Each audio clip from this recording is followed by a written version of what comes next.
Não precisa ficar. Você vai para ele, eu trago ele para você aí. Em cima. Pode pôr em cima. Sim.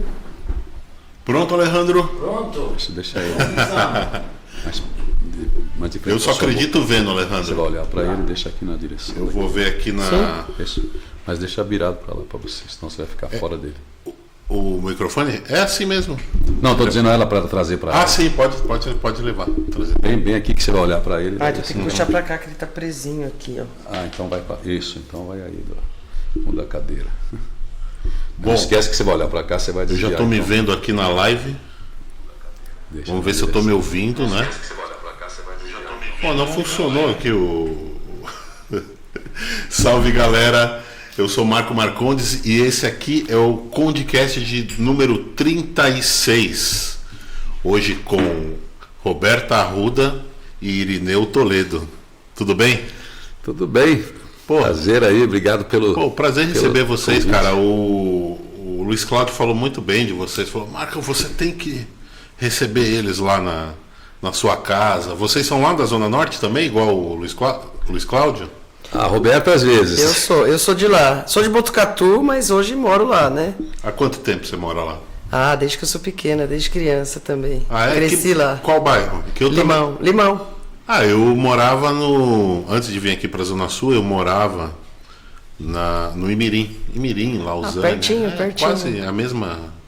Quase a mesma subprefeitura. É isso mesmo. Você gosta lá da Zona Norte? Eu adoro. E você, Irineu? Então, eu que levei ela para a Zona Norte e depois eu saí, né? E foi para onde? Ah, depois eu fiquei andando por aí. Hoje eu fico na comuna do Jacaré, em Cabreúva, no pé da Serra do Japi, no Japirineus. Bom, ela é minha filha, para quem não sabe, tá? Sim. Então ela mora ali no bairro do Limão e eu moro ali perto de Itu, entre Itu e Jundiaí. Então conta pra gente como começou essa história. Bom, começou essa história da Roberta. A história de vocês. Você veio da onde? Eu conheço a Roberta antes dela me conhecer, né? Quando ela, quer dizer, eu não sei, né? Vai saber dos mistérios, os mistérios divinos, não sei quem chegou outras primeiro. Vidas e tal. Agora com essas ideias quânticas aí, não sei se ela é minha mãe, se ela é minha filha, enfim, eu não sei. No mundo quântico tudo é possível. Dizem que eu devo ter escolhido vir nessa família, né? Eu não sei mais quem chegou primeiro, mas seja lá o que for, foi muito bom. Eu tive uma participação nessa chegada. A Roberta, na verdade, nasceu em Botucatu, que eu sou aqui da ZL, né? Sou um Zona Leste raiz, assim, Moca? Da Gema. Moca também, Vila Prudente, São Mateus, Vila Diva. Então a minha infância foi ali. Daí eu fui fazer intercâmbio cultural em Botucatu, aos 16 anos. E aí faz uma coisa ou outra, além de entrar em rádio, conheci a mãe dela, me casei, daí nasceu a Renata, que é a irmã dela mais velha, e ela nasceu lá em Botucatu.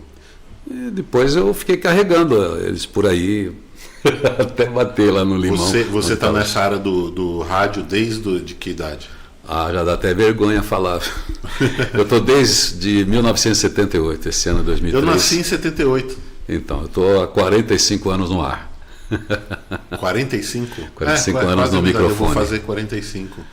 E você começou numa rádio de cidade, na universidade? Rádio Municipalista de Botucatu. Uma voz que vai longe, 250 kHz. Era AM? AM, só tinha AM ainda na época. 1978, a gente estava começando a surgir, quer dizer, em 80, 79, 80, 81, que aí a FM chegou mesmo. Essa época tinha algum jeito de medir a audiência? Já existia o Ibope, mas no interior não tinha nenhuma rádio assinante, né? Então, era mesmo o telefone tocando, as cartas que chegavam, telefone, né? O pessoal te catando na rua, ou querendo te pegar de pau na porta da rádio. Aí você media era isso. Você começou com um programa de opinião já? Era um noticiário? Não, eu comecei...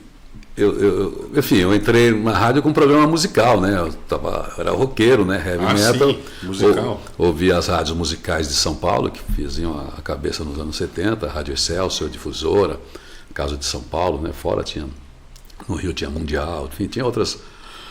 Mas aí, quando pintou a rádio, eu tinha ideia de jornalismo, já estava na minha cabeça o jornalismo. Daí pintou o teste na rádio, eu fiz o teste e fiquei. Antes disso, por acaso, eu acabei escrevendo num jornalzinho já aos 16, 17 anos, o Folha da Estrada ali, eu gostava de escrever. Então comecei a escrever umas crônicas, umas matérias, matéria policial, matéria social, fiquei ali acho que um ano e pouco escrevendo num jornalzinho. Eu fiquei curioso que você falou que de vez em quando tinha alguém querendo te bater lá na porta do... Não, é brincadeira, né? Que normalmente o locutor fica popular, sempre tem alguém que se incomoda com isso, o ciúme da namorada, sempre tem.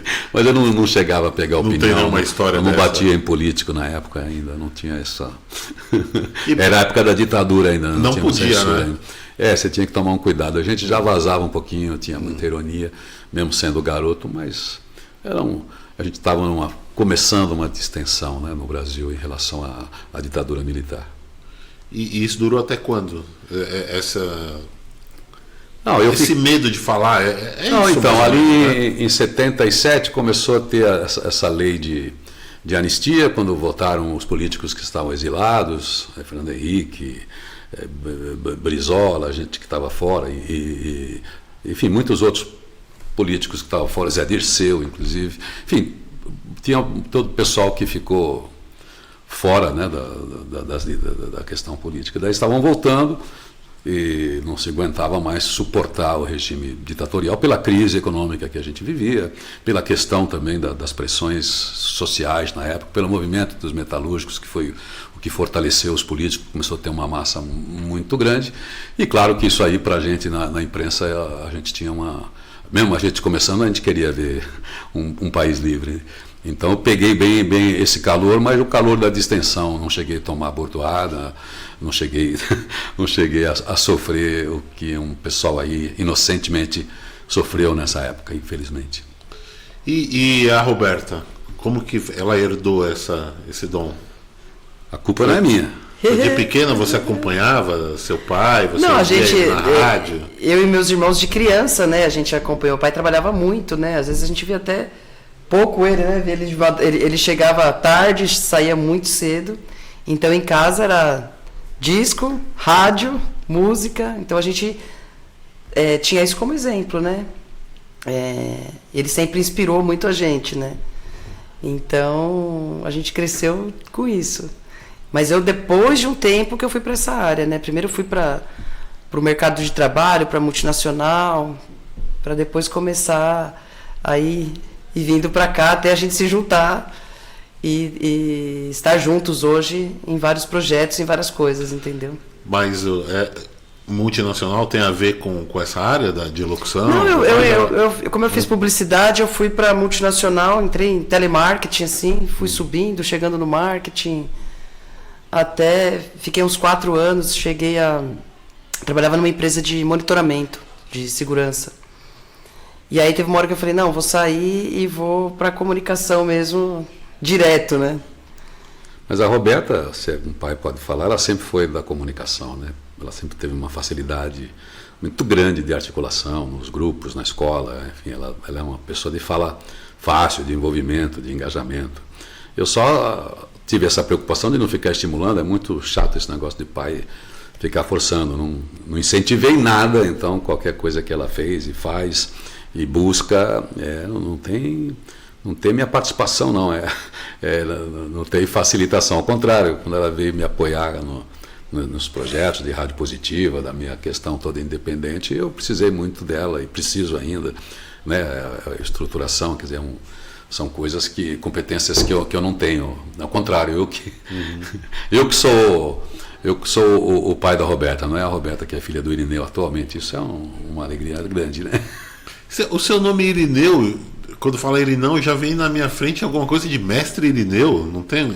Tem o mestre Irineu, que é o cara lá do Acre, que é o cara da ayahuasca, tá. Que é o mestre Irineu, que Sim. é o grande orientador, que é a mais séria que tem nessa linha, porque tem um monte de... Em tudo que acontece tem um monte de gente usando, mas ele tem ali a tradição é do mestre Irineu. Você já tomou o ayahuasca? Não, eu tô guardando porque eu também não vou nessa onda da moda, eu vou fazer isso lá no Acre mesmo. Tem vontade? Porque tem a família dele lá, uma hora eu vou fazer. Tem eu gosto muito. também, Roberta? Eu, na verdade, não tenho vontade, não. Já dei uma olhada em várias coisas, mas nunca tive interesse mesmo. Mas o meu interesse não é a ayahuasca em si. Eu sou um cara interessado muito em tradições, nesses movimentos, nessas buscas que as pessoas têm. E eu sei que tem fenômenos interessantes que acontecem. Então, mesmo todo lugar que eu entrei dentro de linhas espirituais, foi sempre em função da aproximação. O ser humano tem um sagrado nele, a maneira como ele exerce é muito interessante, e algumas pessoas do nada criam correntes muito fortes espirituais, como é o caso do mestre Irineu. O mestre Irineu é o original, né? Então, aí não é ondinha, não é modinha. E o seu nome é uma homenagem ao mestre Irineu? Não. Esse nome já era comum? Não, a dona Eulália acho que nem sabia quem era Irineu, foi uma inspiração dela. O meu Irineu é meu mesmo. Tem isso. Irineu. E você sabe o significado de Irineu? Sei. Irineu tem uma mistura de grego com latim, mas significa guardião da paz, um cara que promove a paz. Então, essa é a... E você é de paz mesmo, Irineu? A Roberta que pode dizer. Ele é de paz. Ele inspira muita gente, né? E muitas pessoas perguntavam pra gente, né, como família, mas seu pai é aquele mesmo, que ele passa uma mensagem, né? Ele faz parte do Imagem e Vozes da Esperança, é da escutativa, da comunicação positiva. Então as pessoas perguntavam pra gente, o Irineu é aquilo mesmo? E é. Tanto que eu sou suspeita porque ele é minha pessoa favorita no mundo.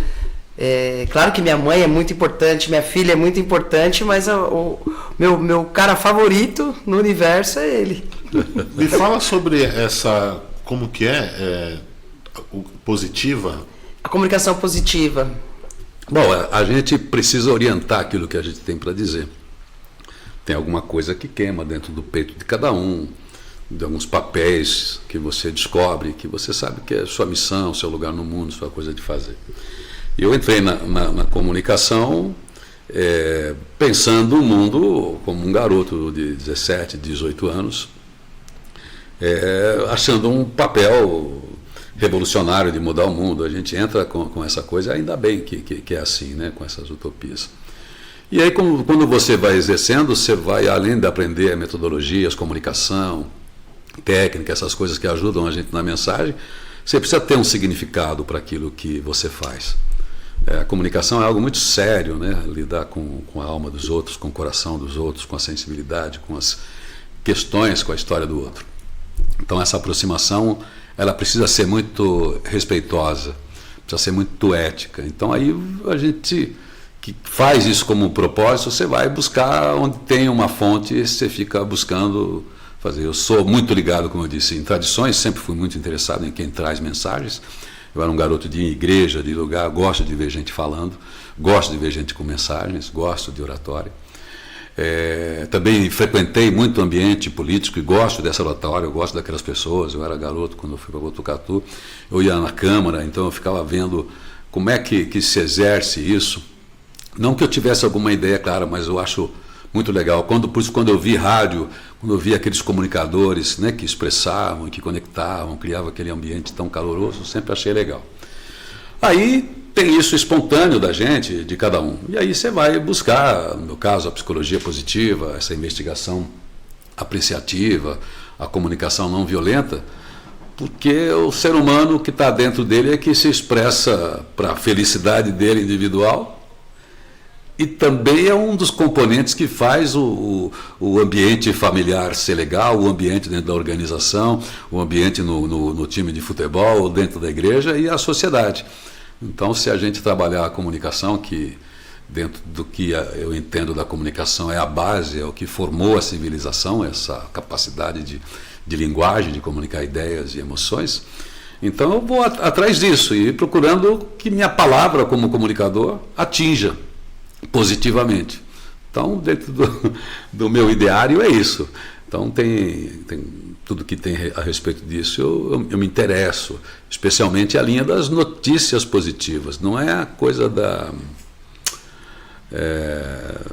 do otimismo gratuito. É que o mundo é melhor do que a gente divulga. Tem uma notícia otimista aí para nós? Tem muitas notícias otimistas. A gente pode pensar que o chat GPT degenerativo, da inteligência artificial generativa, é uma coisa que destrói a humanidade. Mas pode ser que não. Eu posso usar a meu favor. Se eu tenho uma comunicação em português, eu pensar que eu posso estar falando aqui e ao mesmo tempo, simultaneamente, eu estou falando no Japão, sendo eu mesmo, com o meu timbre de voz, estou falando na China, estou falando no Irã, estou falando onde me acessarem, e eu posso estar fiel pelo menos a linguagem, ainda que a textura, né, o processamento mude. Então isso é uma possibilidade que amplia meu ganho de comunicação. Eu que penso humanidade, eu acho que isso favorece quem tem o que dizer de bom. Agora, como tudo que é comunicação, é claro, se for usado para o mal, a inteligência artificial generativa vai ser usada para o mal. Esse é o grande dilema humano desde que existe civilização. A gente fala de ética e moral por isso. Tudo de bom, toda virtude boa pode ser usada para o mal. Então, notícia boa é a seguinte: tudo pode ser notícia boa, desde que a gente interfira positivamente para aquilo, desde que eu não traga para benefício próprio, desde que eu não me aproprie daquilo que não é para ser só meu. Então, pode ser isso. Quando eu falo em ciência, quando você fala todos os dias, que é uma das coisas que a gente escolhe na pauta positiva, a gente acompanha toda a evolução que está tendo, né, do ponto de vista da medicina, que está avançando muito rápido, graças a essa indexação, essa coisa possível hoje de muitos cientistas, muitos laboratórios trabalhando e acompanhando on time o que um está fazendo. Então está acelerado esse processo. Então nós vamos curar muita doença? Isso todo dia tem notícia boa da ciência.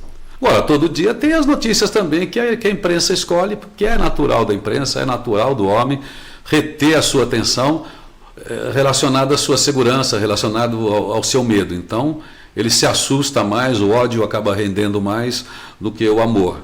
Então, o amor acaba não sendo notícia mesmo dentro dos critérios do jornalismo. Então, tem notícia boa. É muito legal isso. Acho que todos os dias tem notícia boa. Então, a visão é essa. Temos que lidar com as ruins, temos que lidar com as situações a resolver? Também temos, mas temos possibilidades e temos que ter essa capacidade de pensar nessa utopia realista. Eu estou olhando para o que está acontecendo, ao mesmo tempo estou com uma visão positiva, porque eu sei que existem ferramentas melhores do que eu tinha há 100 anos para resolver as questões minhas, do outro e do mundo. Então, eu acho que a notícia boa é uma visão, é olhar para as coisas e falar o que sai de bom, o que eu aprendo com isso. Sempre é isso. E qual será que é a dose segura diária de notícia ruim, né? Porque é muita notícia ruim, né? As pessoas são bombardeadas com isso. Cara, e isso não devia ser uma coisa trabalhada? O legislativo não teria que ver isso? Eu acho que eu já ouvi falar que tem alguns países que você não pode colocar esse tipo de conteúdo na TV 6 horas da tarde. Bom, aí é questão de regulação, mas a gente tem que tomar um baita cuidado por causa de um outro problema relacionado a Estado e tudo, que é a censura. Então a sociedade é que tem que se educar, cada um tem que ter o seu próprio filtro crítico e saber separar as coisas e saber entender e excluir alguns canais que são, vamos dizer assim, que eles sequestram a sua atenção a partir do medo. A gente acessa o nosso medo muito fácil. Se estourar uma bomba aqui agora, um morteirozinho assim de um garoto aqui do lado, o primeiro sentimento seu é dar um pulo, subir na mesa, pegar uma arma e falar: quem está aí, né? Então a gente é primitivo, no sentido de se proteger, é isso. Então a notícia ruim ela vai para esse lugar do cérebro. Agora, como a gente sabe que tudo está sendo manipulado, o discurso político, o discurso de jornalismo, o discurso do vendedor, o discurso do marketing, é sempre o que você vai perder, o que você vai deixar de ganhar, é sempre acessando as suas preocupações. Então a gente tem que falar assim: não, pera lá, ô marqueteiro, você está querendo que eu compre isso assim porque você está me dizendo que tudo vai mudar, que eu vou perder minha empresa, que se eu não comprar isso eu estou perdendo. Não, espera aí, eu vou pensar melhor. Ô jornalista, é o seguinte, você está dizendo isso, espera aí, deixa eu ver o outro canal. Até o nosso lema lá é pior que não ler nenhum jornal, é ler um só. Você está me dizendo isso? Todo mundo tem um viés, eu tenho, você tem, que é a minha visão de mundo, aproximando com as minhas experiências, eu vou emitir uma opinião, mesmo que eu não queira manipular. Mesmo que eu não queira manipular você, eu tenho um centro de referências. Então, nós precisamos aprender lidar com esses conflitos, com essas diferenças de opinião, aprender com todas essas diferenças e não regular, assim, no sentido de censura. Responsabilizar é uma coisa. Mas regular, eu falo que, por exemplo, um programa desse não poderia às 5, 6 da tarde, mas poderia 1h da manhã, alguma coisa nesse sentido. Você tem classificação etária muito mais em relação a costumes, né, a comportamento, programa aqui de conteúdo de violento, conteúdo sexual, aí sim, porque os canais estavam muito abertos, mas agora a internet... Né, isso que eu ia falar. A internet, qualquer criança responde lá, você tem 18 anos, ela responde sim. É verdade. Ela com 8 anos, 7 anos, ela está alfabetizada, até menos, né? Sim, daí ela começa a ver coisas que ela não está preparada, não tem ainda um cognitivo preparado para aquilo, isso gera problemas. Isso que eu ia perguntar, até que ponto a TV hoje, qual é o tamanho da influência da TV hoje ainda? TV aberta, né? Sim, todo canal de comunicação tem influência em nichos diferentes. A televisão ainda ela tem um alcance popular muito grande. Ela interfere, sim, em costumes, em pensamento, enfim, são editorias. Mas todo mundo hoje, você vê o número de celulares que a gente tem mais celulares do que o número de habitantes, que tem pessoas com mais de um número, mais de um aparelho, então todo mundo acessa o WhatsApp, Facebook, mesmo pessoas de todas as classes sociais. E aqui está vindo um veneno sem filtro, está vindo um veneno sem mediação. A televisão, que tem uma legislação específica para ela tem uma responsabilidade com a lei de imprensa. Então você, quando fala uma coisa, quando eu falo, mesmo eu na internet, que estou ali, quer dizer, o Irineu falou, e eu tenho que responder se eu ofendi qualquer pessoa, enfim, se eu incorri em alguma das leis ali. Mesmo se eu emito uma opinião, eu tenho que saber se eu estou falando de uma pessoa, de um assunto. Enfim, eu tenho responsabilidade. Da internet eu não sei achar quem é o responsável. Então tem muitos propagadores, aí os que produzem realmente os venenos, as coisas que detonam a imagem, a reputação de alguém, de uma empresa, ou de um político, ou num momento de eleição, onde existe muito dinheiro na internet, muito dinheiro na internet hoje, justamente porque você esconde e você consegue justamente pegar o público mais vulnerável àquele tipo de informação. Então está muito difícil falar assim, quem fala, por exemplo, hoje, essa imprensa de esquerda, está falando uma grande de uma bobagem. Está falando uma bobagem. Porque não é. Bom, uma que nós não temos tradição de imprensa de esquerda. Qual a imprensa de esquerda? Nós temos uma imprensa que é patrocinada, sempre foi. Existem jornalistas com independência de opinião, mas responsáveis, porque são profissionais regulamentados. Então, tem uma linha editorial, sim, as empresas têm, uma é mais conservadora, outra é mais liberal. Enfim, elas em circunstâncias diferentes têm mais afinidades com determinada linha de governo, outra não. Então, tem um passapano, tem um direcionamento, tem patrocínio, tem essas coisas que mantêm tudo sob controle. Na internet você não tem controle. O grande veneno, o grande problema que o mundo discute hoje não está na grande imprensa porque ela é regulada. Ela é regulada, quer dizer, ela é do Estado. A internet não é do Estado ainda. É uma discussão muito grande, que a gente não quer ela com o Estado? Sim. Mas ela pode ser o lugar para a disseminação de crimes de todos os níveis. Nós temos a ascensão de grupos de todo tipo, né, seja de neofascista, neonazista, seja de grupos de tráfico de mulheres, tráfico de crianças, tráfico de animais, tráfico de drogas, gente de ações violentas, terroristas, que conseguem se organizar ali. Então, eles têm que ser considerados como veículos irresponsáveis. Não dá para dizer, não tem nada a ver com isso. Na imprensa normal, a gente tem uma responsabilidade solidária. O dono da rádio, o dono da TV, independentemente do que o Irineu falou, se o Irineu falou, o Irineu vai lá responder profissionalmente e civilmente qualquer coisa que ele falou. Mas o veículo também tem uma responsabilidade solidária porque o veículo me contratou. A internet não. A gente fica falando em uma falsa discussão aí, para mim, sobre liberdade, sobre democracia, sobre liberdade de expressão, e a gente está vendo mais liberdade que esses grupos querem para distorção. Precisamos discutir as coisas abertamente, sim, mas mostra a cara, assina aqui, não fica fazendo meme, não fica distribuindo de maneira organizada e de maneira patrocinada, porque quando tem patrocínio tem grupos de poder interessado, tem grupos políticos interessados, ideológicos. Então, se vem para a luz, não tem problema, vamos debater isso aí. Aí é que fala. E você, Roberto, você discute muito política? Eu geralmente não. Ah, é? Qual é o seu assunto? Eu gosto, por exemplo... Eu gosto muito de estudar, né? Eu falo que eu sou uma maker. Me fala uma coisa que eu não sei fazer e eu vou descobrir como faz. Então eu não fico em debate político, nem tenho cacife para isso, nem gosto dessa área. Acompanho, claro, estou sempre atualizada, mas não é minha praia, não. Eu prefiro ficar, que nem eu escolho o que eu vou consumir. Quando fica esses debates muito calorosos, aí eu estou sempre fora, não gosto. Mas, por exemplo, você acha que dá para comparar, igual o pessoal faz essa comparação do Lula com o Bolsonaro? Não dá para comparar. Não. São DNAs diferentes. Podem ter os mesmos vícios na estrutura política no Brasil, esse tal presidencialismo de coalizão, quer dizer, um presidente, seja o Bolsonaro, o Lula ou o Fernando Henrique, ele não governa dentro daqueles critérios de gestão que a sua equipe vai determinar. Ele vai ter que negociar com o presidente da Câmara, onde estão representados todos os estados, defendendo os seus interesses, que poderiam ser genuínos. Então ali já tem uma tensão. E ali é onde acontecem as negociatas, que é o que a gente viu nas corrupções todas que existem, de Bolsonaro, a Lula, Fernando Henrique e todos os outros. Porque isso aí cria um campo de transações. O Estado é um grande tomador de serviços, né? Você pega Ministérios da Saúde, é uma verba absurda. Ministério da Educação é uma verba absurda. Tem uma série de empresas fazendo agrados para políticos ali. Então tem isso aí. Todo governante também tem uma limitação.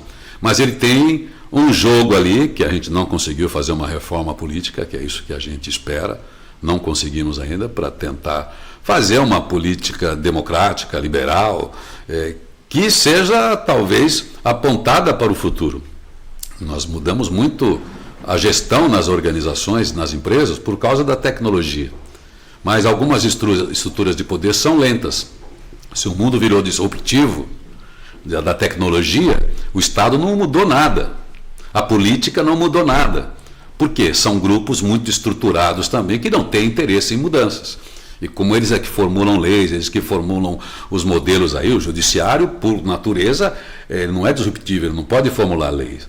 Então, quer dizer, talvez a sociedade, em algum momento, né, cria alguma forma de uma reforma política autônoma, que preserve a democracia, mas que a gente consiga apurar esse tipo de vício que a gente tem, que sacrifica, mesmo, digamos que um candidato tenha uma boa intenção, que ele não chegue lá para isso, ele não governa sem ele fazer esse toma lá da cá. E esse toma lá da cá está em todos os partidos ali, está em todos os modelos de sustentação. Mesmo que seja com boas intenções, como a gente sempre ouviu, olha, essa verba não veio para mim, foi para o partido, foi para não sei o que lá. Não, o inferno está cheio de gente de boas intenções. Então é o seguinte, mas mesmo assim, a natureza de Bolsonaro e Lula é muito diferente. A formação espiritual, cosmovisão é muito diferente. Basta ver como é que eles se portam. Do ponto de vista dos vícios, da prática política para a gestão, de como é que o partido, né, administra, como é que ele se cria as forças para governar, é uma coisa. Agora, se você parte das pessoas, são totalmente diferentes. É fácil saber quem é que é democrático e obedece às leis e quem não é e tem interesse em passar por cima delas. Não precisa nem ser escolarizado para perceber isso. Não, e tem muita gente escolarizada que não percebe isso. Isso que é o mais estranho, que deixa a gente até tonto, né? Porque aí você não tem como argumentar.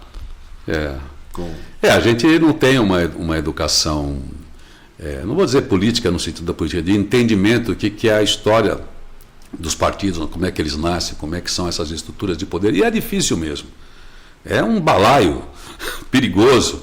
Não estou dizendo que eu entenda, não.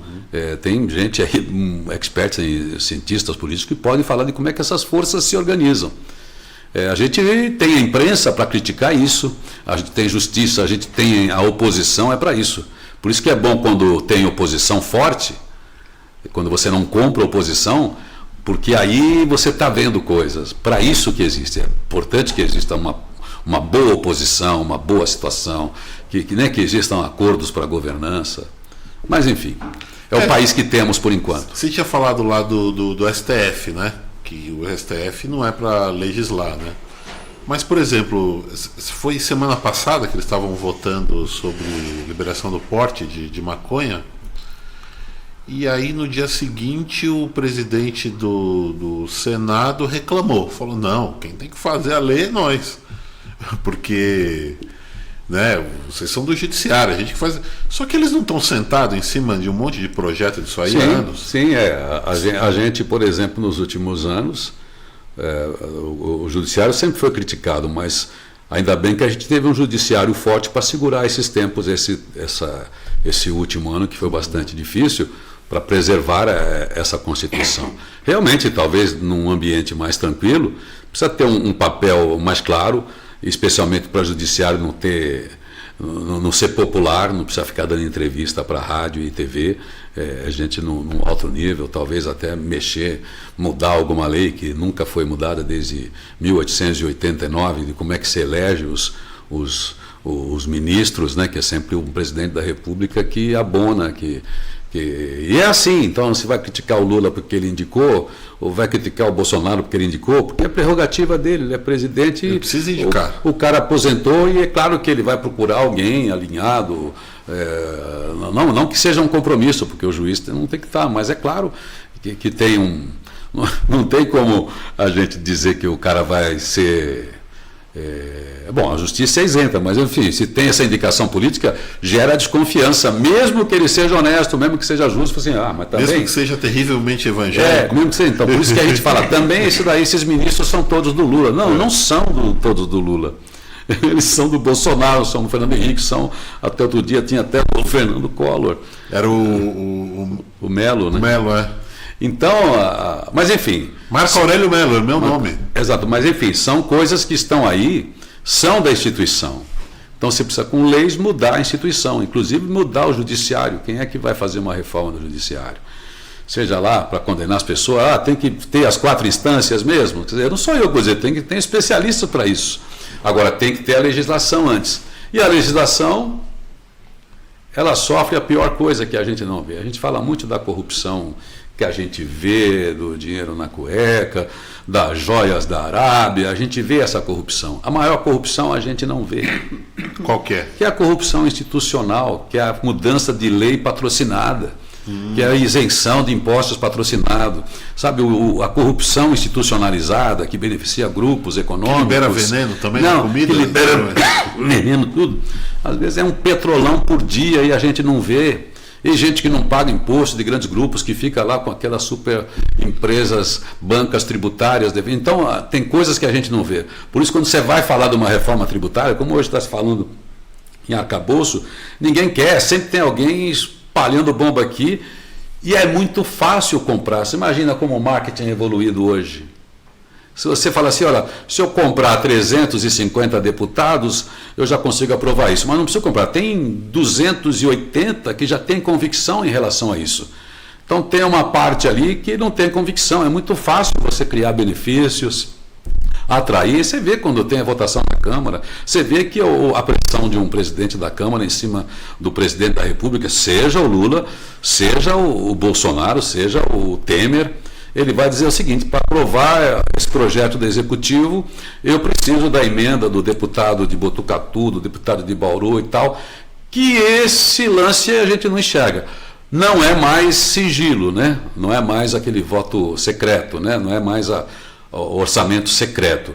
Agora está transparente, pelo menos, né? Que foi a lei que mudou esse ano. Está transparente, não tem mais como... que tem as emendas que cada deputado leva para a sua região. É justo que ele foi eleito por uma região, ele precisa ir lá defender a escola, defender o hospital, ele tem que falar, eu preciso desse dinheiro. Daí está publicado. Agora, quando a gente não sabia, o presidente da Câmara fazia jogo com a sua turma.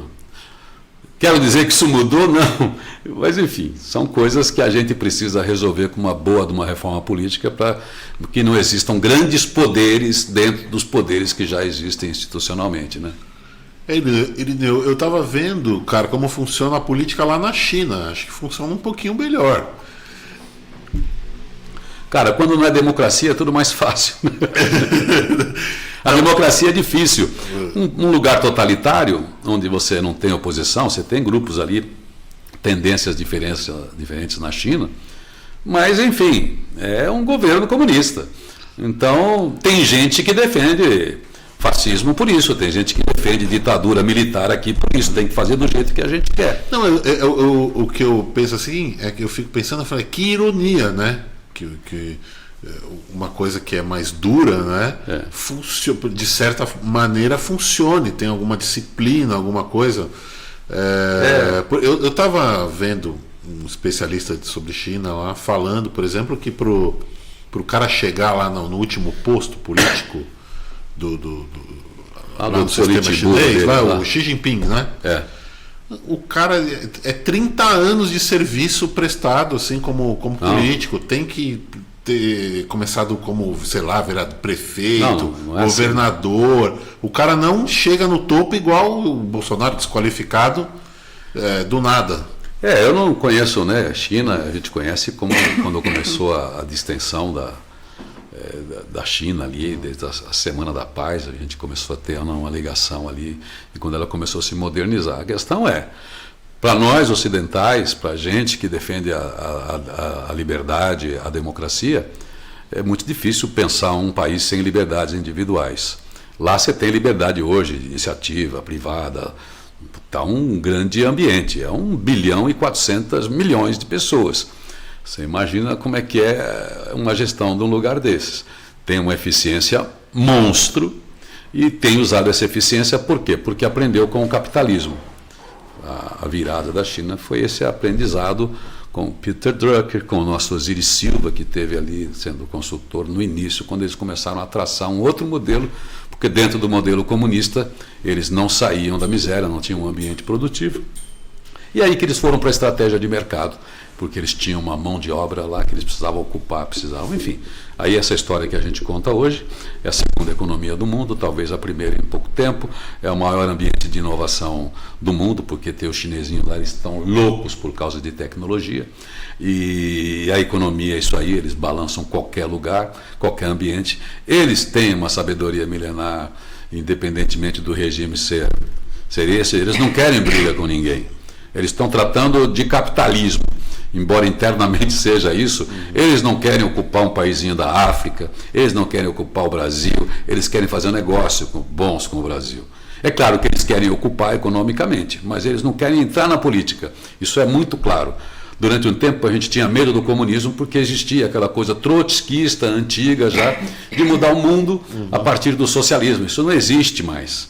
Não existe mais essa mentalidade nem da esquerda. Se existe algum, é que nem ser fascista, aqueles caras que estão ainda nos 100 anos atrás. Não, é um outro pensamento. O capitalismo sadio, ele vai convergir para essa sociedade mais justa. Então, quem pensar de uma maneira diferente do que isso, não tem lugar nesse futuro. Ou teremos uma tirania tão absurda que acho que não cabe para esses tempos, pelo menos eu rezo que não caiba, né? Eu acho que fica uma coisa meio assim, por exemplo, lá na China eles têm os próprios aplicativos, né? Diz que não pode o Facebook, não pode o YouTube, mas os caras vivem no mundo dele, não sabem que existe o outro mundo e tá tudo tranquilo. Acho que o governo fica com medo assim de não ser contaminado, né? Talvez. Sim, se aqui nós estamos com esse problema, a democracia vive esse problema da contaminação, contaminação de todo tipo, extremista.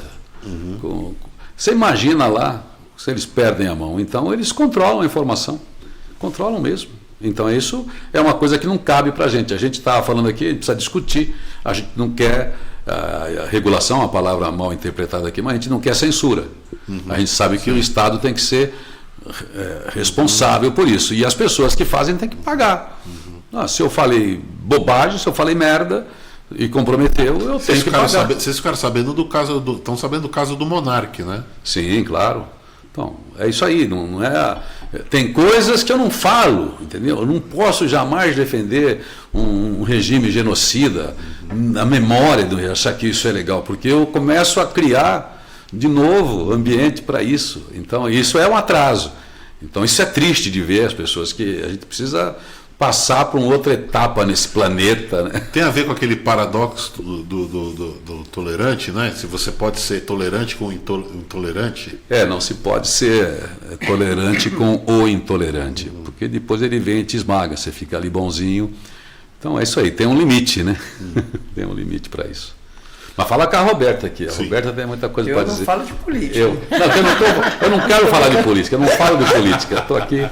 Não, eu só estou Raro você falando falar de política, querida? Quê? É raro você falar de política ou não? Não, eu converso, eu gosto, mas normalmente não é meu conteúdo. Estou nesse mundo aí, estou participando desses debates aí, mas eu defendo, que é o que a Roberta defende também, em eventos, em palestras, em conteúdo mesmo, é a comunicação como conciliadora do mundo, como conciliadora de pessoas.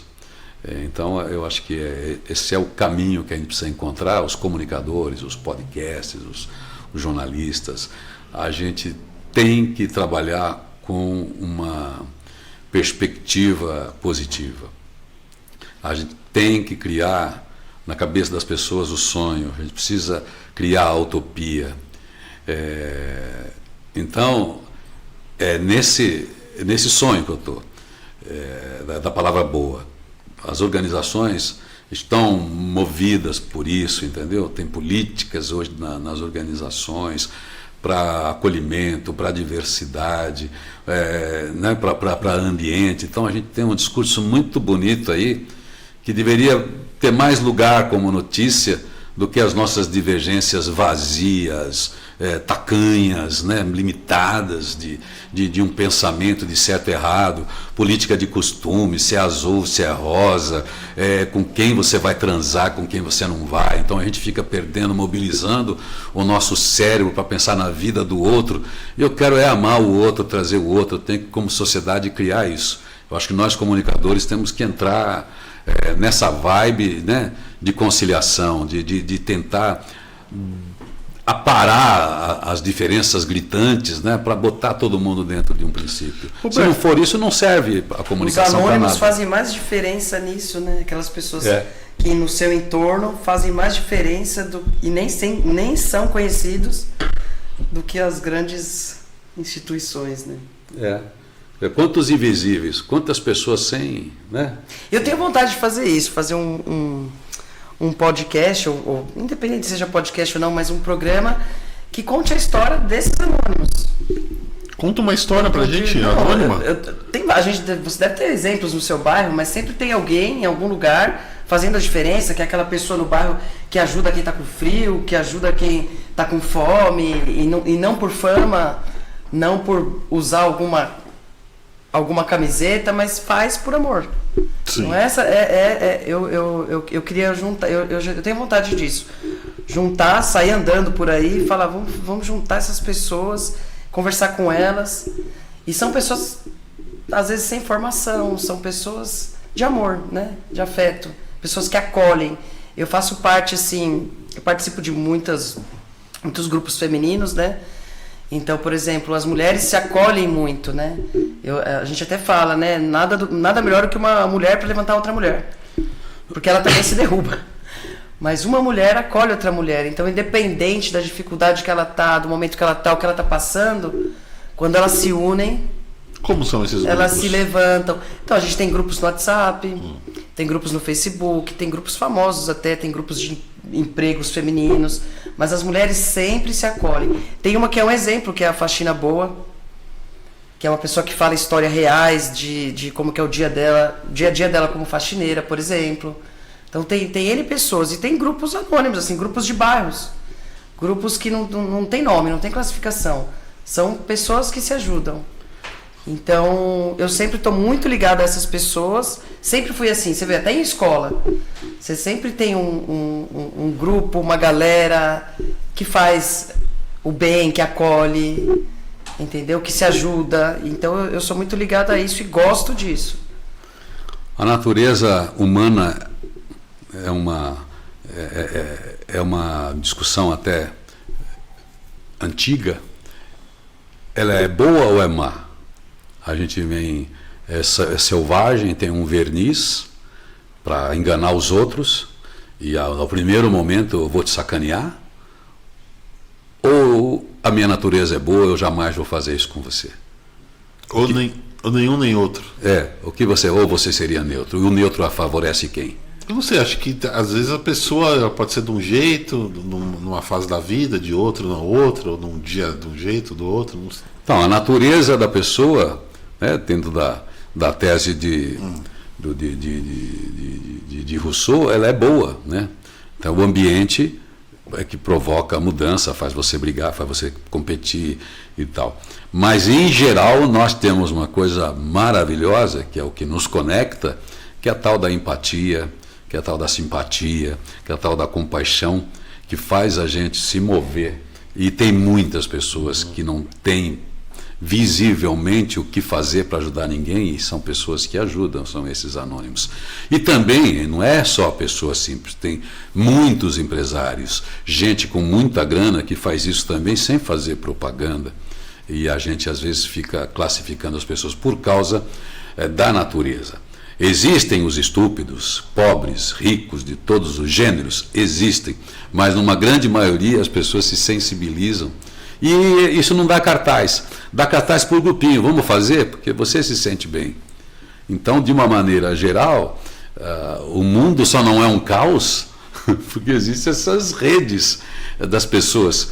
Quando isso é desse grupo que a Roberta falou, do Imagens e Vozes da Esperança, que a gente acompanha coisas assim. Quando teve o ataque terrorista no World Trade Center, antes mesmo que chegassem as brigadas de bombeiro e de tudo, sem que nada fosse combinado, centenas de pessoas já chegavam entrando e subindo para descer, para ajudar as pessoas a sair antes que caíssem. Ninguém combinou. Então, é uma faísca assim, que faz a pessoa naquele momento chegar.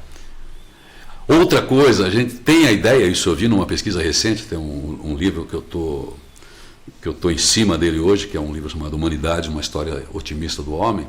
Tem inclusive relatos que a gente imagina, está pegando fogo, explodiu, as pessoas estão se pisando na escada. Não! Pessoas relatando que via alguém com mais dificuldade, não, mesmo assim existia a gentileza de passar o outro, de colaborar com o outro, com quem tinha mais dificuldade. Isso é do ser humano. A gente destrói isso. Mas essa destruição ela é fabricada em nome das ideologias, em nome dos dogmas, em nome das crenças. Você começa a pintar o outro como uma ameaça. Então a humanidade tem jeito por isso. Essa é a utopia realista. Você fala assim, vamos partir daquilo que a gente tem de bom. É isso aí, você tem essas comunidades. Em qualquer lugar, vai numa favela, vai em qualquer lugar, vê se alguém está desamparado. Está desamparado do Estado. Sabe, não pode contar com o Estado. Mas olha, as pessoas se ajudam. Elas se ajudam. É verdade. É uma coisa emocionante de se ver. Então, a gente está vivendo uma sociedade muito enfatizando atualmente o individualismo, essa coisa do eu sou, eu fiz, eu sou, papapá, então eu mereço, quem não fez, quem não fez. Não é assim que a gente tem que medir. A sua performance, ótimo, mas não quer dizer que isso te coloca num grau de importância diferente ou diminui o outro que está numa outra circunstância, numa outra situação. A formulazinha de sucesso, de ganhar dinheiro, ficar rico, ficar com o corpinho sarado, enfim, é muito individual. Diferente de muita coisa da internet, a gente não se cancela, né? Mas enfim... Não pode se cancelar. Ainda bem que tem esses anônimos, as pessoas que cooperam, que colaboram, se solidarizam. E isso eu entendo que a gente é a humanidade, porque a gente descobriu isso um dia. A gente descobriu que era junto. É junto que dá certo. E as igrejas?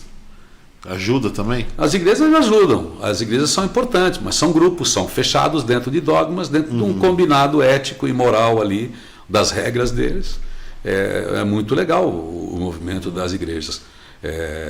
E uma igreja, desde que uma igreja não seja contra a outra, desde que a gente não saia do Estado laico, não desrespeite outras tradições, outras maneiras de rituais sagrados, está tudo bem, porque todos os grupos têm ali um modelo também de aproximação, de encontro, de busca de paz, de equilíbrio, seja lá do que for que o ser humano precisa, né? Às vezes eu vejo casos assim de pessoas, por exemplo, que estão viciadas em droga, e acaba indo para a igreja e larga a droga, né? Eu costumo falar que é uma dose um pouquinho alta do remédio, né? Às vezes eu não sei se é para tanto, né? Não é isso, não. Eu acho que o bom da igreja é essa linguagem, essa mensagem muito forte lá no fundo de você que se perdeu em algum momento da vida, e para lembrar você lá no fundo do fundo do fundo que Deus te ama. Isso é uma mensagem muito forte, que Deus quer você, que se você quiser, você vê, ele não é um milagre, se você quiser, isso é forte demais, se você quiser e aceitar Jesus agora, você é outra pessoa.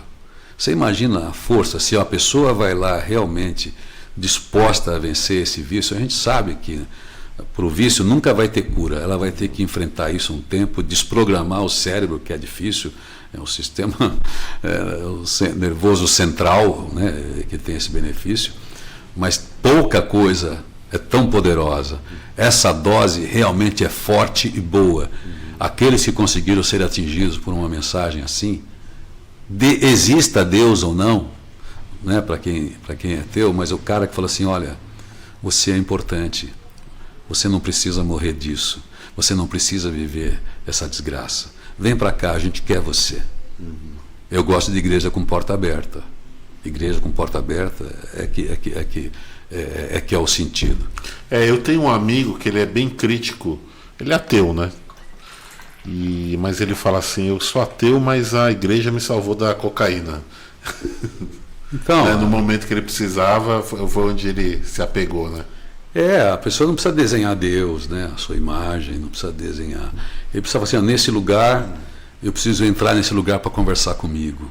Imaginar que existe alguém que ouve esse meu silêncio, essa minha angústia, essa minha dor. E se ele tiver ali alguém, um amigo, alguém que fala uma coisa bacana, que fala, pô, vem para cá, vou te ajudar aqui, qual é o... Então vem, você para. Então, quando você estiver desesperado, vem aqui, a gente conversa. Cara, eu vejo, as igrejas têm um papel muito grande nesse sentido. Pô, a gente pode criticar a gestão, pode criticar, enfim, um e outro aí, mas não dá para criticar o fiel. O fiel não tem como. O dirigente, a liderança, é a mesma coisa que a gente fala da política. Quem está manipulando, esse é um problema dele com Deus. Agora o fiel, que vai ali com astral para cantar, para louvar, para agradecer a Deus ou para pedir aquela bênção, pedir o que ele quer pedir, não tem problema. Eu acredito no pensamento positivo, no que a pessoa pedir, que ela pode. Eu acho que acredito no milagre pela própria pessoa mesmo.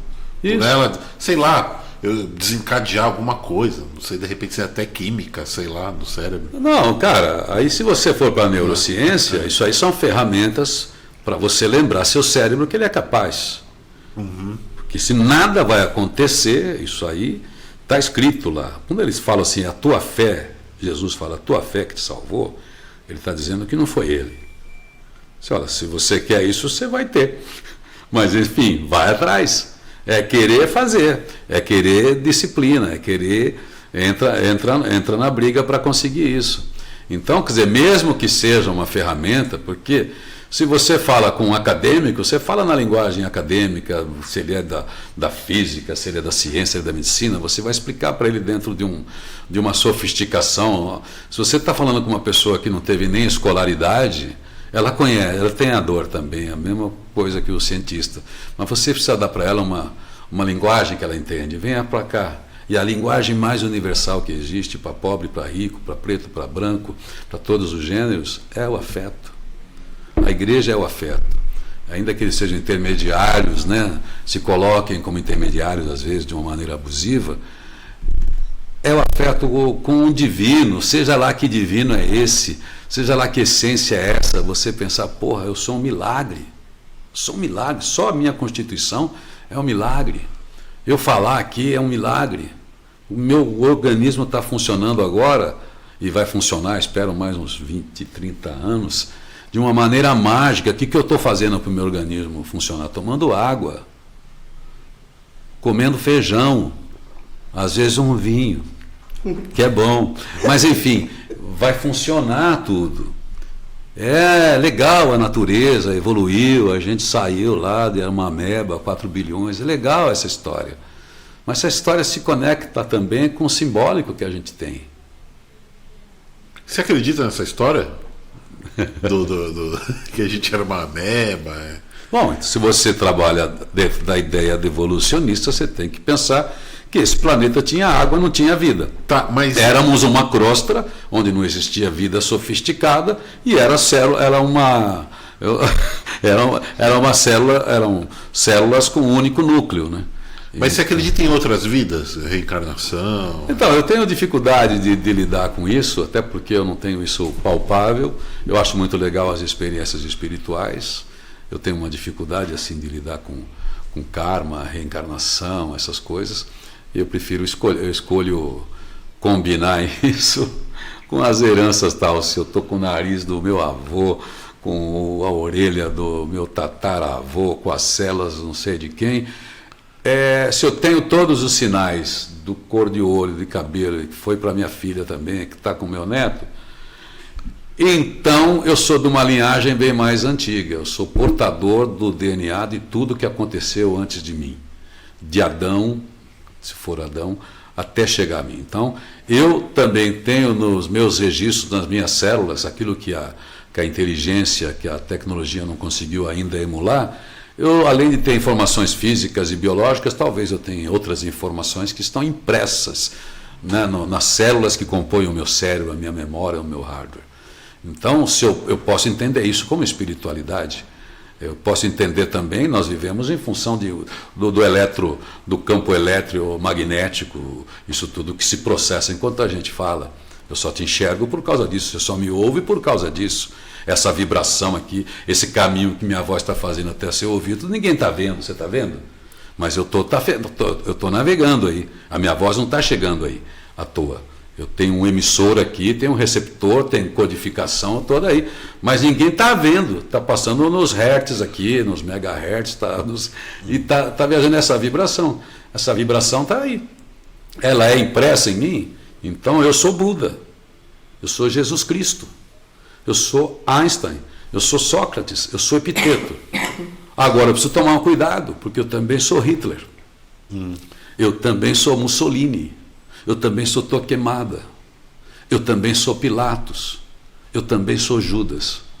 Eu preciso administrar essa informação. Está tudo lá no DNA. Essa informação está aqui comigo, por isso que eu tenho que usar a ética e a moral para pensar isso tudo. Eu frequento assim grupos de eu jogo videogame, né? Então eu frequento alguns grupos, eu posto algumas jogadas, tá? E eu tenho percebido que a molecada mais nova tem uma molecada que gosta muito do bullying, assim, né? Eu fico pensando de onde que vem, assim, essas às vezes maldadezinhas, as maldades, os comentários. Por exemplo, uma coisa que eu acho muito, muito chato quando acontece, por exemplo, gordofobia. Isso são coisas que a gente não aprendeu ainda em função... Pode falar que é humor, pode falar tudo. Hoje a gente tem essa consciência dos danos que a gente causa psicologicamente para as pessoas. Não tem essa coisa de perco amigo, não perco a piada. Hoje, para mim, é o seguinte: perco amigo, não perco a piada, então você fica com a sua piada aí que eu estou saindo. Então, acho que temos que começar a pensar isso. A gente tem que começar a ter esse cuidado. Já que isso não é mimimi. Vamos ter humor, vamos ter legal. Agora, comecei a falar da sua característica, comecei a falar daquilo que para você é uma coisa importante. Nós estamos numa sociedade que fica valorizando a imagem. Você tem um adolescente criando toda uma personalidade, uma persona que ainda não definiu. Daí você vem... Eu sei que eu passei por isso na minha época de garoto, a gente zoava, brincava, vai ter isso, vai ter esse tipo de brincadeira, mas tem que saber onde é que está o limite. Né? Você falou, se é o gordo, se é o magro, se é o gay, se é o sei lá, o autista, seja lá se é o magrão, enfim, olha, vamos achar outras maneiras de ser delicados em relação ao outro, porque isso faz parte da ética, de respeito ao outro. E eu posso ser humorado, eu posso fazer stand-up sem destruir o outro. Será que é possível? Será que existe inteligência de stand-up para fazer sem destruir o outro? Eu sei que a destruição faz parte de uma dialética, mas dentro de uma conversa filosófica. Mas quando você não tem proposta filosófica nenhuma, dentro de uma abordagem de humor, por que eu tenho que fazer só para destruir? Quer dizer, o meu humor é só humor constrangimento? Sim. Então isso não é humor. Então é uma pobreza de comunicação, de humor, inclusive. É um mau humor. E eu vejo, você falou, eu acho que é a ética mesmo. Eu chamo de, às vezes, falta de noção, né? Você está com uma pessoa que tem um problema físico. A pessoa ir lá e perguntar, né? Invadir o espaço da outra pessoa. Eu acho muito, muito chato, cara. Eu, por exemplo, às vezes eu estou jogando e tem voz, né? Você conversa, por exemplo, aí eu jogo com alguém que tem dificuldade de falar. E aí entra um terceiro e xinga o cara, gratuitamente, assim. Por quê? A pessoa só está no jogo, está no superficial, e ele abandonou o humano, não teve essa experiência humana. A experiência do jogo, ela também sequestra o cérebro, que nem a cocaína. A pessoa perde a noção do humano, é uma das coisas que a gente corre o risco por vários motivos. A gente absorve a nossa vida, nosso tempo, nossa... Mas Irineu, às vezes também tem um cara que é falso. Tem um cara que lá com a família, sentado na mesa, ele é bonzinho, não sei o quê. O cara coloca o... Isso. Aí ele veste o personagem do... Pois é. Dentro de uma pessoa que a gente vê, tem lá dentro uma pessoa que a gente também não conhece. Cara, eu pergunto essas coisas justamente por causa daquilo que você questionou, né? E eu me questiono se o ser humano é bom ou ruim, né? Porque você fica na bala, você vê umas coisas lindas, maravilhosas e, por outro lado, essas coisas absurdas, né? Você sabe que toda a estrutura que a gente tem no mundo, ela é formada em cima do homem mau. O homem é o lobo do homem, de Thomas Hobbes. Então você fala assim, aí que ele é um verniz, mas se você te der uma chance, ele te passa a rasteira. Então, em nome disso, daí você cria os sistemas de segurança, em nome disso você cria o guarda na porta, em nome disso você faz a guerra, em nome disso você anda armado, em nome disso você... Então, tem menos coisas acontecendo de grave, que talvez fosse melhor acompanhar grave, do que você armar o mundo, fazer guerras. Isso aí é que orientou o mundo a ter, olha... Nós estamos sempre sob a ameaça do comunismo, estamos sempre sob a ameaça do Putin, estamos sob a ameaça do chinês, estamos sob a ameaça do coreano, estamos sob a ameaça dos Estados Unidos. Isso é uma indústria? Alguém lucra com esse medo? É claro, a indústria do medo é a que mais fatura no mundo. O orçamento do Congresso americano é de 45% do PIB. Da indústria bélica, porque a indústria faz parte do business americano, essa coisa de controlar ser o pai da democracia no mundo. Então, veja bem, só as bases da OTAN, parece que são muitas bases da OTAN, com uma baita estrutura. Quem paga isso são os outros países onde teoricamente existiria esse perigo para defender os países. Daí eu crio todo um sistema de segurança, porque é o meu modelo de negócio, o meu modelo de riqueza, é um dos modelos, né? Então, quer dizer, em cima do medo, em cima da nossa necessidade de segurança, da percepção de segurança, eu tenho arma em casa, eu compro o sistema, eu tenho medo do vizinho, aí eu não me aproximo do outro, eu acho que ele vai... Enfim. Irineu, você acredita que esse pessoal tem coragem mesmo de fazer uma guerra nuclear? Você acredita numa guerra nuclear ou é... Não acredito. Mais um teatro? Não acredito, mas tem louco, né? As pessoas... O poder é uma coisa perigosa, né? Quando não se sabia o que era... Bom, tá o filme aí, Oppenheimer, para quem quiser conhecer um pouco esse assunto, quando Einstein sacou que se o Hitler conseguisse lá produzir a bomba atômica, na mão do Hitler seria um perigo. não deixou de ser um perigo, mas aí quando os Estados Unidos conseguem acabar com a guerra por causa de uma demonstração, né? Por causa de uma degustação de bomba, você destrói duas cidades de pessoas inocentes. Para você implantar um medo, terror, aí você consegue tirar o Japão da guerra. Tirar o Japão e aí você consegue ir caminhando para acabar com os nazistas. Mas enfim, se isso foi necessário, não cabe a mim aqui estudar isso, nem entendo disso, mas enfim, eu só entendo do ponto de vista humano nas pessoas inocentes que morreram ali. O Japão, a política do Japão, esse exército não perde nunca, jamais perdeu, e nós estamos com os nazistas, estamos com Hitler e vamos ganhar e vamos dominar o mundo. A história do Japão é bem louca dessa. Né? Então, porque é um povo com grande orgulho, com uma grande tradição do exército japonês, mas um exército que tinha as guerras, né, da sua história. Então já era uma guerra do século... Invadir a China, as Coreias... Né? Já era uma guerra do século XX, já era uma guerra tecnológica, já era uma guerra de avião, já era uma guerra, né, muito aparelhada, com armas sofisticadas, é uma guerra dentro de um outro ambiente político e social, enfim, século XX.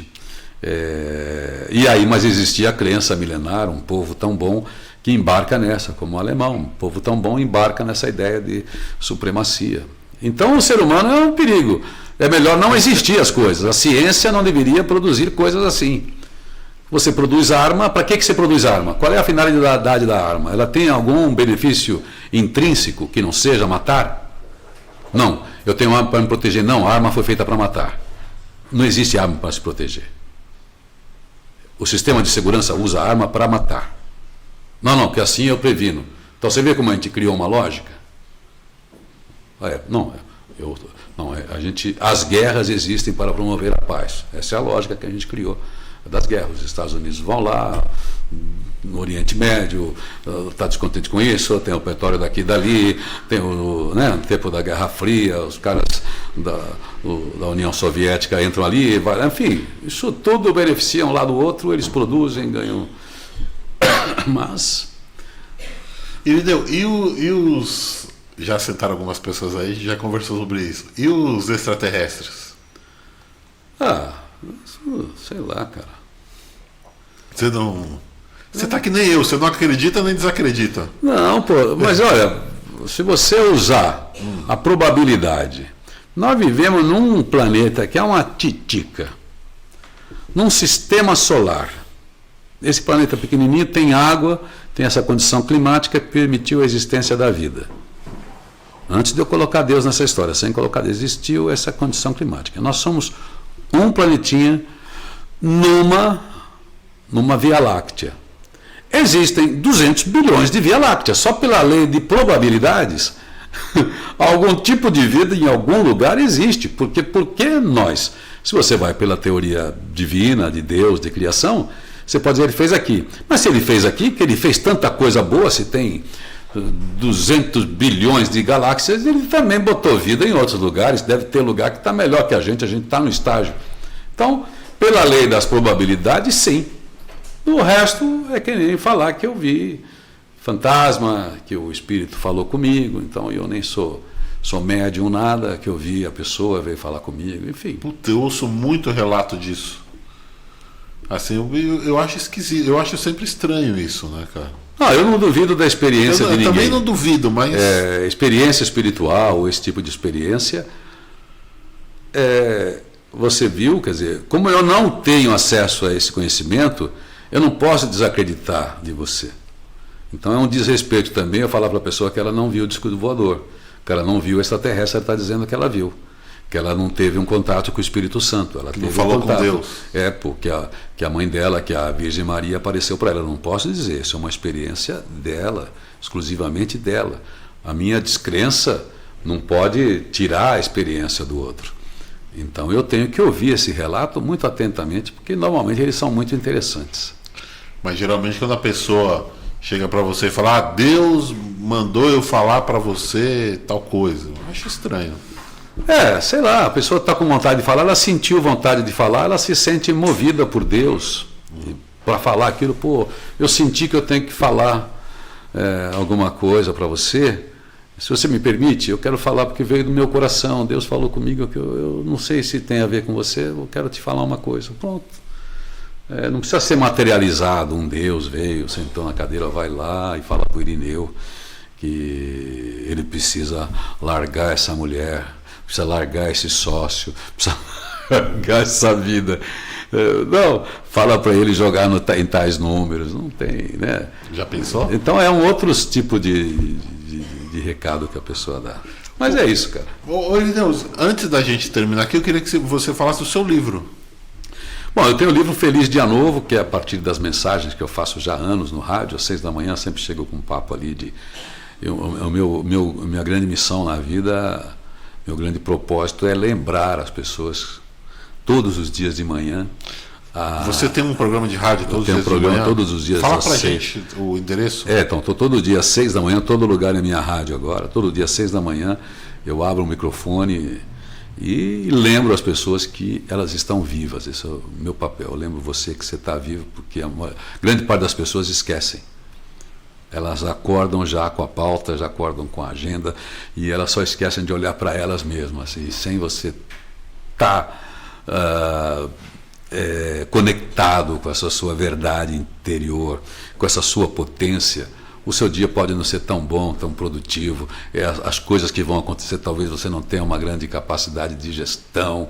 Então, se você lembra que você está vivo, então você não vai só na onda. Primeiro você tem acesso a essa potência que você é, que você pensa, sente, conjuga, combina, elabora realidades, enfim, cria condições para a sua vida da sua família, cria empresas, empreende. Então você tem uma mobilização para mudar o mundo, para melhorar o mundo, o seu mundo e o mundo dos outros. Então, se ela fica perturbada com os desafios, com as frustrações, com as perdas, com os fracassos, com o desamor e tal, ela sai trabalhar por trabalhar e ela esquece que ela tem um papel bacana para desempenhar. Então, 6 da manhã eu tenho o Feliz Dia Novo, que é o seu primeiro programa, que eu chamo de Acertar é Humano, chamo de Positive-se, de Futurabilidade, que é um exercício de viver o dia com plenitude, fazer o que tem que ser feito, né, dentro das obrigações, os compromissos assumidos de um jeito legal, bacana. Dá um jeito de equilibrar os papéis para não concentrar numa coisa só, ou se é só trabalho, ou você é só namoro, ou você é só estudo. É o seguinte, acha um jeito de estar equilibrado aí com você mesma, com você mesmo. Esse é meu papo. Vejo ali algumas notícias dos jornais, dou uma passada rápida, mas sempre entro em notícia boa. Faço recortes de livros, ideias, trabalho com a base estoica faz 35 anos, 30 anos, desde 96, quando eu assumi esse novo papel, né, no rádio, a partir da Nova Brasil, Metropolitana, Transamérica, e agora a internet. A internet tem algumas rádios que transmitem, mas rádios pequenas, né, ainda pelo Brasil aí. Mas enfim, a questão é que eu faço um programa ao vivo, que para mim é o programa de rádio, vitaminado, porque ele também é podcast. Quando eu termino ao vivo, daí já distribui, ele continua com a vida. Qual o endereço para gente? Irineu Toledo, pode procurar Irineu Toledo em todo lugar, nas redes. Ou procura Feliz Dia Novo, que vai me encontrar, estou lá. Estou sempre numa conversa. Meu negócio é promover diálogo, e é um diálogo onde eu fico conversando assim, como a gente está conversando aqui, mas para que a pessoa promova um diálogo com ela mesma, né? Ela faça esse encontro consigo mesma, porque é muito excitante viver. Você tem pautas? Eu preparo algumas pautas lá, tem uma agenda que eu faço todo ano, Agenda Atitude, além do Feliz Dia Novo, tenho meus argumentos de palestra do Futurabilidade, onde eu trabalho perspectiva, propósito, prospectiva, quer dizer, como é que você lida com o que está acontecendo, né, a partir do que você está fazendo hoje, o que você quer. Está aqui a perspectiva, a prospectiva, o que você quer inventar, o que da perspectiva pode mudar, ou que você quer mudar, então você cria a prospectiva. E o propósito, que é você encontrar o porquê fazer aquilo que você faz, né? Por que, né, se envolver, por que se empenhar, para isso nortear todas as suas pequenas escolhas, né, dentro de um eixo que faça a sua vida valer a pena. Que é isso que a gente quer. Você quer voltar para a cama depois de um dia, para o travesseiro, e falar, porra, me ferrei, ralei pra caramba, mas eu fiz bem, né? Fiz legal. Eu ganhei bem menos do que eu merecia, mas, pô, como eu fui bom. estava lembrando hoje da Ana. Ana é uma senhora que trabalhou comigo durante 28 anos, né? Enfim, é uma senhora que arrumava a minha casa, cuidava da casa, cuidava de tudo. E era muito interessante você ver aqui que é a excelência. A gente fala de programas de excelência, né? Tom Peters, a excelência, né? Não, eu chegava em casa, né? Os dias que ela fazia aquela super capricho, eu chegava assim, nossa, ela falava assim, a minha casa tá linda, nossa, olha, ela olhava assim, olha só como tá essa casa, ela cruzava assim. É isso, entendeu? A vida dela é dura, né? Não que eu seja injusto com ela, mas a vida da gente é dura, cada um, né, nos papéis. Mas a pessoa, sabe, que faz aquele trabalho que você fala assim, é o trabalho mais simples, que cuida da minha casa, que, né, em algum tempo, né, cuida dos meus filhos quando eles estão em casa, que faz a comida, que deixa tudo fácil para mim, enfim, ela é tudo ali, e ela tem a satisfação, sabe, de falar assim, seu Irineu, olha, como ela está dizendo assim, eu estou de parabéns hoje, né? Só faltava ela falar isso, né? Ela falou assim, nossa, ela olhava assim, olha só como está lindo isso aqui. É isso, eu tenho que terminar, fazer meu trabalho hoje. Eu falei assim, caramba, hoje eu dei uma dentro, hein? Acertei hoje, amanhã eu podia ainda melhorar um pouquinho. É isso que é legal. Aí você sabe que você se entregou no dia, né? Você teve presença plena. Foi isso que eu falei para o Alejandro. Mas mesmo assim ele está dormindo. Não, porque eu entendendo, muito interessante, tá com presa sono. E você, Roberto? Não, você viu que eu vou ter que voltar outro dia, né, gente? Que eu tô tossindo mais do que falando. Não, você já está convidada já. Não, aliás, os dois já estão convidados, né? Sabe que eu gosto de conversar sobre vários assuntos, né? Você até quando você falou um pouquinho de física quântica, né? Mas eu queria saber de você do marketing. O que você faz ou fazia nessa área do marketing? Então, eu, como fiz publicidade, sou comunicadora, a gente empreende em várias frentes, né? Além de estar junto na Rádio Positiva, trabalhando em toda a inteligência ali de audiência, de podcast. Tô sempre antenada de como é que está mudando a plataforma, quais os caminhos que a gente vai, porque toda semana todas as plataformas de distribuição mudam. E fora disputa, né? Que é YouTube, Spotify, Twitch, todas. Então sempre mudam. Então eu fico sempre nessa inteligência, estou sempre antenada nisso. Ao mesmo tempo produzindo outros conteúdos, né? Eu sou assessora de um treinador de vendas também. Então, trabalho com eventos também, apresento eventos e sempre nessa área de marketing, né, publicidade. Eu estou sempre antenada nisso, fico sempre focada nisso, sempre ligada no que é novo, no que não é, no que eu não sei, para eu aprender, para poder aplicar, até porque um dos meus propósitos, por ser muito fã do Irineu, que é meu pai, é fazer com que o conteúdo dele chegue em cada lugarzinho do mundo.